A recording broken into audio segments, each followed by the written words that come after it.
भाजपचे नेते सुरेश धस आपल्या सोबत आहेत. काल तुम्ही म्हणाला होता की तिसरा भिडू महायुतीत आल्यामुळं महायुतीचं नुकसान झालं आहे.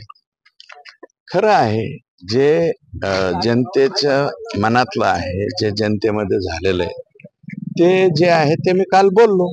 तर कशा प्रकारे नुकसान झालं, म्हणजे काय काय जनरल माइंडसेट जो आहे पब्लिकचा, त्या माइंडसेटला शिंदे साहेब आमच्या बरोबर आले होते. शिवसेना आणि भाजपा हे नॅचरल त्या ठिकाणी एकमेकाचे सोबती मागील 28 वर्षापासूनची आमची कधी आदरणीय बाळासाहेब ठाकरे साहेब, प्रमोदजी महाजन साहेब, मुंडे साहेब यांच्या कालावधीपासून अटलजी, अडवाणीजी त्यांच्या कालावधीपासूनची ही युती होती आणि ती युती असल्यामुळं, नैसर्गिक युती असल्यामुळं शिवसेनेचे आणि आमची जी युती झाली ते एकदम लोकांना पटलं होतं, पचलं होतं. परंतु हे नवीन पार्टी जी आलेली आहे ती विचाराने भिन्न आहे आणि यापूर्वी त्या पार्टीवरती किंवा याच्यावरती आम्हीच त्यांच्या विरोधात बोललो होतो मोठ्या प्रमाणावरती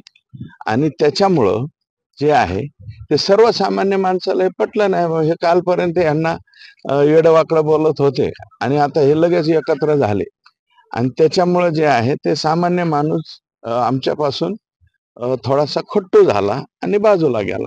ओएसिस फर्टिलिटीच्या तज्ञांनी IVF उपचार पद्धतीद्वारे 1 लाखांहून अधिक जोडप्यांना मातृत्व प्राप्तीचा आनंद दिला आहे. मोफत अपॉइंटमेंट बुक करण्यासाठी आजच संपर्क साधा. ही जर माहिती अशीच राहिली, हा पक्ष जर असाच राहिला तर विधानसभेला नुकसान होऊ शकतं का? मी त्याच्यावरती आत्ताच भाष्य करणं उचित होणार नाही. मी छोटा कार्यकर्ता आहे. महायुती ठेवायची का नाही ठेवायची याच्यावरती बोलण्या इतपत लायकीचा मी आहे असं मला वाटत नाही. परंतु या बाबतीतला निर्णय वरिष्ठ मंडळी करतील. पण तुम्ही जे आता ग्राउंड लेवलला तुमच्या संग लोक चर्चा करतात की या पक्षामुळे नुकसान झाले, अशी चर्चा जी आहे तर ते तुम्ही पक्षाला कळवणार का? मी एकटा थोडीच म्हणतोय. ऑर्गनायझरने काय सांगितलेलं आहे ते बोललेले, इतरही बोलतायत. फक्त आम्ही सुद्धा आतापर्यंत बोलत नव्हतो बरं का.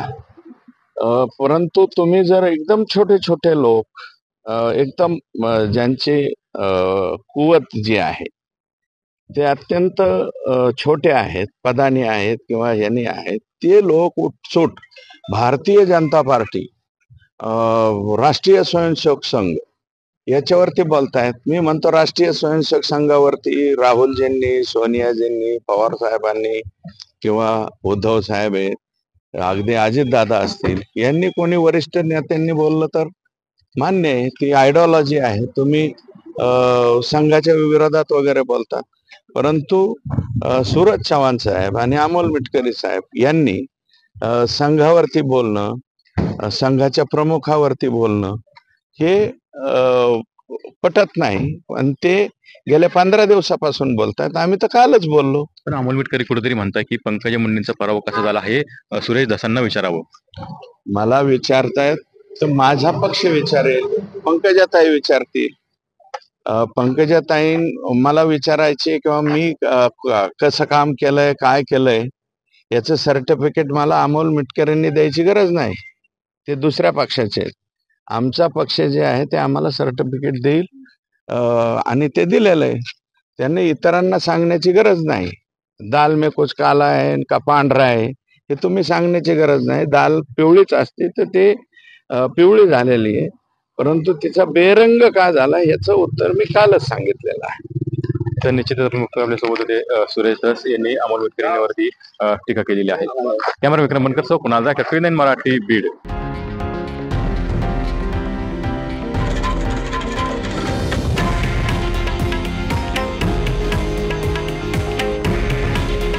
हे आहे देशातील नंबर 1 न्यूज नेटवर्क आणि आपण पाहत आहात TV9 मराठी.